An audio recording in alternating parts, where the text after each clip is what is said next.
Bonsoir et bienvenue à tous pour suivre avec nous ce journal, les titres de l'actualité. Le président de l'Assemblée nationale a reçu les Djiboutiens de l'étranger à l'hémicycle national. Également dans l'actualité, clôture en grande pompe de la Semaine nationale du patrimoine. Et dans l'actualité internationale, plus de 15 milliards de dollars mobilisés pour les projets structurants du continent africain. C'était les titres place au développement de ce journal. Une délégation de représentants des Djiboutiens de l'étranger ont été reçus par le président de l'Assemblée nationale d'Illeta, Mohamed Dilleta. L'entretien s'est déroulé en présence de plusieurs membres du bureau de l'institution parlementaire. Cette rencontre qui souligne l'attention particulière portée par les hautes autorités aux compatriotes établis hors du territoire national. À cette occasion, la délégation a effectué une visite du Parlement comprenant l'hémicycle ainsi que les salles dédiées aux travaux de la commission permanente. Cette visite a permis de mieux appréhender les attributions constitutionnelles de l'institution parlementaire, les procédures législatives ainsi que les mécanismes de contrôle. Les échanges ont ensuite porté sur plusieurs thématiques d'intérêt général, porté notamment le premier forum des Djiboutiens de l'extérieur, les engagements institutionnels pris en faveur des Djiboutiens de l'étranger et les perspectives visant à valoriser leur contribution au développement national. Il a donc été souligné l'attachement à la patrie constitue un vecteur essentiel de mobilisation, de compétences, de transfert de savoir-faire, d'investissement productif et de rayonnement international de la République de Djibouti. Les représentants de la délégation ont pour leur part exprimé leur reconnaissance au président de l'Assemblée nationale pour l'accueil qui leur a été réservé.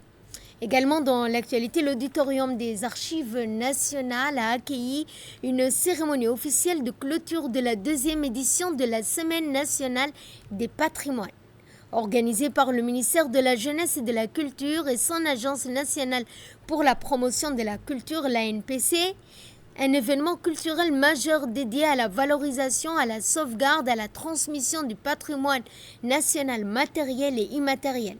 Placée sous le signe de la mémoire, de la transmission intergénérationnelle, cette Semaine nationale des patrimoines s'est déroulée du 23 au 25 décembre, rassemblant institutions publiques, acteurs culturels, chercheurs, archivistes, artistes, étudiants, grand public autour d'un programme riche et diversifié. La cérémonie a été présidée par la ministre de la Jeunesse et de la Culture, Dr Hibo Moumin Hassowe, en présence notamment du ministre de l'Intérieur, du ministre du Travail, du secrétaire général du gouvernement. La présence de ces hautes autorités a conféré à l'événement une portée institutionnelle particulière, d'autant plus qu'il intervenait dans un contexte historique marqué par l'adoption, le même jour à l'Assemblée nationale, du projet de loi relatif au patrimoine culturel national. Et nous vous proposons donc pour plus d'informations de suivre le mot du secrétaire général du gouvernement. Toujours un plaisir pour moi de prendre la parole ici, dans ce lieu qui, aujourd'hui et désormais, est chargé d'histoire. Aux côtés donc de nombreuses institutions, nous répondons présents à l'occasion donc du versement de nos archives respectives. Le 5e versement des archives de la présidence, c'est aujourd'hui la 5e fois. Tous les 6 mois, nous venons pour verser un lot d'archives. Donc le 5e versement de nos archives, il coïncide avec la semaine du patrimoine et il s'inscrit dans la démarche qui est la nôtre et qui est la vôtre, Madame la Ministre, de valorisation, de protection et de transmission de notre héritage qui est un héritage commun.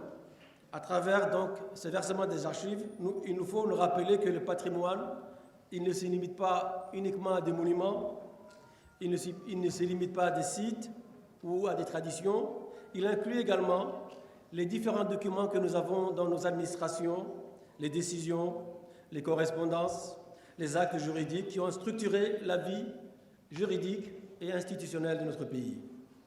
Si aujourd'hui, la présidence s'impose comme un modèle, c'est avant tout parce qu'elle traduit de manière simple, concrète, la volonté claire de son Excellence, le Président de la République, de préserver, de protéger notre patrimoine archivistique. Aujourd'hui, pour la Présidence de la République, je crois que nous arrivons à peu près à 70 000 documents qui ont été triés, qui ont été conditionnés et qui ont été digitalisés et qui aujourd'hui sont versés. Le ministre de l'Intérieur a également pris la parole à cette occasion, suivant un extrait de son intervention.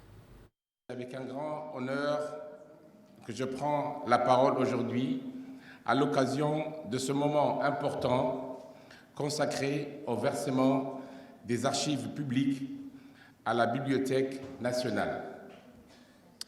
Cet événement coïncide avec la deuxième édition de la Semaine nationale des patrimoines et s'inscrit dans le cadre du versement des archives du ministère de l'Intérieur au profit des archives nationales pilotées par le département de l'Agence nationale pour la promotion de la culture. Mesdames et messieurs, ce moment revêt une portée institutionnelle et symbolique forte. Il marque l'entrée officielle du ministère de l'Intérieur parmi les départements ministériels qui versent, donc conformément au texte en vigueur dans notre République, leurs archives, et cela traduit notre volonté commune de renforcer la gouvernance publique par une gestion rigoureuse, transparente et responsable des archives de l'État. Les archives que nous versons aujourd'hui constituent une mémoire administrative essentielle. Elles témoignent de décisions majeures dans le passé, de processus institutionnels structurants et de périodes clés de notre histoire administrative et politique de notre pays. Leur conservation, leur classement et leur mise à disposition future dans le respect des règles de la communicabilité sont un devoir envers l'État, les chercheurs et les générations futures. Et clôturant la série des interventions, la ministre de la Jeunesse et de la Culture a rappelé que la valorisation du patrimoine national demeure un pilier essentiel de l'histoire du pays. En particulier, c'est pour moi un honneur et un plaisir de clôturer la deuxième édition de la Semaine nationale des patrimoines de la République de Djibouti. Initiée par le président de la République, son Excellence Ismaïl Omar Guelleh en 2024, elle a eu lieu cette année du 23 au 25 décembre 2025. Au cours de cette semaine, nous nous sommes rassemblés pour une valorisation vibrante de nos patrimoines divers et multiples et de notre mémoire collective. Un engagement de conservation et de transmission aux générations futures. Placé sous les thèmes et à juste titre des patrimoines et développement durable, transmettre pour construire l'avenir, le ministère de la Jeunesse et de la Culture, avec les concours précieux de l'Agence nationale pour la promotion de la culture et du Palais du Peuple, cette semaine fit bien plus qu'un agenda d'activités. Elle fut un espace vivant où dialoguent les voix ancestrales, les créations contemporaines et les perspectives de demain. Sa tenue est le fruit d'un engagement collectif et je tiens à saluer l'appui indispensable de nos partenaires nationaux et internationaux et de toutes les institutions publiques qui travaillent à nos côtés pour qu'ensemble, cette collaboration fidèle élève cette manifestation au rang d'un projet commun et durable. Je tiens à réaffirmer que cette initiative s'enracine dans la vision éclairée de son Excellence le Président de la République, Ismaïl Omar Guelleh, fervent supporter de la culture. Sa volonté inlassable de protéger, de magnifier notre héritage a permis à Djibouti d'ancrer son histoire grâce à des réalisations majeures et concrétisations multiples tels que la création du mémorial de Ega, la création du mémorial de la paix d'Arta, des avancées exceptionnelles de la conservation de notre histoire écrite grâce aux travaux du département des Archives nationales.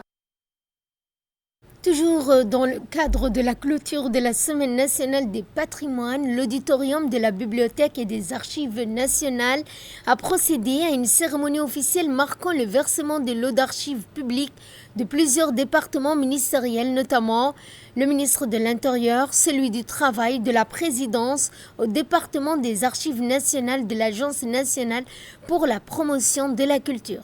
Ont été ainsi officiellement versés aux Archives nationales le 5e lot des Archives de la Présidence, le 2e lot du ministère du Travail, de la Formalisation, de la Protection sociale, le 1er lot du ministère de l'Intérieur, marquant ainsi l'entrée de ce département parmi les services ministériels ayant versé leurs archives. Ensuite, la cérémonie s'est poursuivie par la signature de bordereaux de versement consacrant juridiquement et symboliquement ces transferts d'archives définitives à l'institution dépositaire de la mémoire nationale. La valorisation de la jeunesse également a été à l'honneur. Une cérémonie de remise de certificats s'est conclue par des certificats qui ont été remis aux jeunes bénéficiaires de la formation atelier sur l'intelligence artificielle. Merci aux archives à la Bibliothèque nationale pour la clôture de la 2e édition de la Semaine nationale des patrimoines, mais aussi de la réception des 3 lots des 3 institutions de leurs archives de mission. Donc je remercie ces institutions qui ont fait leur versement et j'invite les autres institutions à suivre et à emboîter le pas plutôt à ces institutions-là. Le maire de la ville suédoise de Bollnäs, M. Abdullahi Mohamed, en visite de travail à Djibouti, a rencontré le directeur général de l'ADDS, M. Mahdi Mohamed Jama, au siège de l'agence. La rencontre de travail entre les deux parties a été axée sur les politiques sociales, les perspectives de coopération décentralisée. À cette occasion, le directeur général de l'ADDS a présenté les missions et les domaines d'intervention de l'agence chargée de la mise en œuvre des projets sociaux d'infrastructures de base à travers tout l'étendue du territoire national. Le maire de Bollnäs s'est dit impressionné par l'ampleur des actions menées par l'ADDS, en particulier dans la lutte contre la pauvreté, le développement des infrastructures sociales. Prenant la parole à cette occasion, il a salué les efforts de l'ADDS et la qualité d'accueil qui lui a été réservée, voyant dans cette visite une base prometteuse pour une coopération future. Quant au directeur général de l'ADDS, il a exprimé tout d'abord le souhait de s'appuyer sur l'expérience de la municipalité de Bollnäs afin d'explorer les partenariats entre des institutions suédoises de développement, notamment l'Agence suédoise internationale de coopération et au développement. Nous sommes très heureux aujourd'hui de recevoir le maire d'une des villes de Suède. Oui, donc c'est surtout un honneur pour nous parce que c'est un Somalien. C'est un Somalien d'origine et c'est vraiment une fierté pour nous parce que les Somaliens, ce sont nos frères. Donc il a fait le tour du pays, il a fait les 5 régions et aujourd'hui sa tournée finit à l'ADDS. Donc c'est vraiment un honneur pour nous de le recevoir ici. Nous lui avons présenté nos interventions, que ce soit dans la ville de Djibouti, qui aurait... déjà, nous avons demandé à ce qu'ils nous mettent en contact avec l'agence suédoise de développement social, qui est une grande agence, que nous avons reçue il n'y a pas longtemps une des représentantes. Et donc, tout ça, aujourd'hui, c'est des choses qui vont être renforcées. Place cette fois à ce magazine de la rédaction portant sur l'hôpital Dr Burhan Mohamed Aref qui vient de fêter son 1er anniversaire. Pour l'occasion, nous vous proposons de voir un reportage axé sur le bloc opératoire.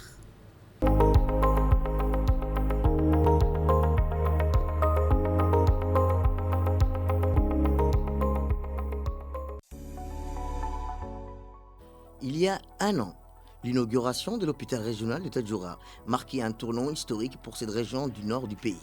Implanté au cœur de la ville de Tadjoura, cet établissement ultramoderne offre désormais une prise en charge complète, humaine et surtout locale. En matière de consultation en médecine générale, pour ces patients, comme pour tant d'autres, ce simple rendez-vous à 2 pas de chez eux symbolise un changement majeur. Puis vient le service de stomatologie, l'un des plus emblématiques. Un patient victime d'un rage de dents, une prise en charge en urgence. Là encore, ce qui relevait jadis du parcours du combattant est aujourd'hui traité sur place. Grâce à un plateau technique complet et du matériel moderne, la douleur dentaire, autrefois motif fréquent d'évacuation sanitaire, trouve désormais sa réponse à Tadjoura même. Ce progrès n'est pas le fruit du hasard. Il s'inscrit dans une vision politique claire, portée par le président de la République, son Excellence Ismaël Omar Guelleh, qui a fait de la santé territoriale un axe fort de son programme. Une autre avancée majeure, la présence d'un service d'imagerie médicale performant, radiographie, numérique, échographie de qualité, tout est désormais disponible sur place.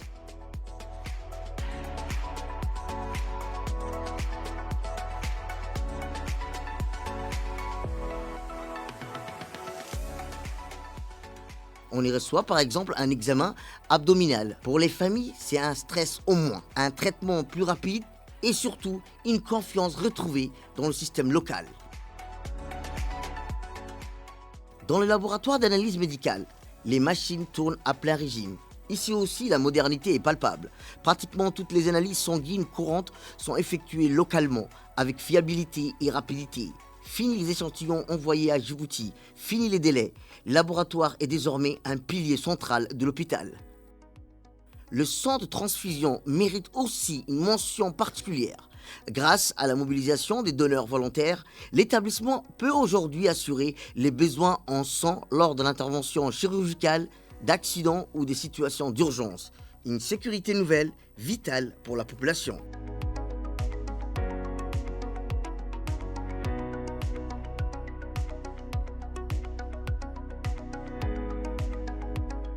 Ce progrès n'est pas le fruit du hasard.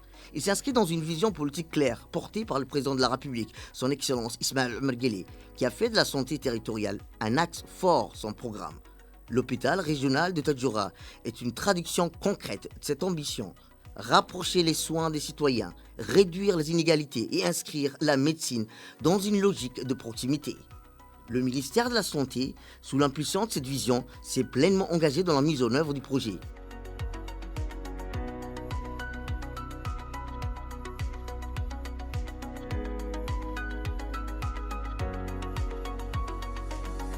Les consultations prénatales occupent également une place cruciale dans l'organisation des soins à Tadjoura. Elles sont désormais accessibles, régulières et encadrées par un personnel qualifié. C'est suivi attentif de la grossesse, mesuré de la tension, contrôle du poids, dépistage des risques, constitue un pilier incontestable de la santé maternelle et permet de prévenir les complications avant, pendant et après l'accouchement. Dans une région où autrefois les femmes enceintes devaient parfois attendre l'apparition des symptômes graves avant de consulter, cette évolution marque un changement profond. Elle incarne la volonté politique de garantir à chaque mère, quel que soit son lieu de résidence, un accompagnement digne, moderne et sécurisant tout au long de sa maternité. La médecine préventive occupe également une place centrale. Régulièrement, des campagnes de dépistage de la malnutrition infantile sont menées. Un médecin pédiatre est désormais affecté en permanence, garantissant une prise en charge spécialisée des enfants vulnérables. Pour les cas modérés à sévères, des intrants nutritionnels sont distribués sur place, évitant les transferts vers la capitale. À cela s'ajoute la mise en œuvre du programme élargi de vaccination. Les enfants de 0 à 11 mois bénéficient gratuitement de leur vaccin, dans des conditions optimales. Ici aussi, l'objectif est clair, anticiper, protéger, bâtir la santé des plus jeunes âges.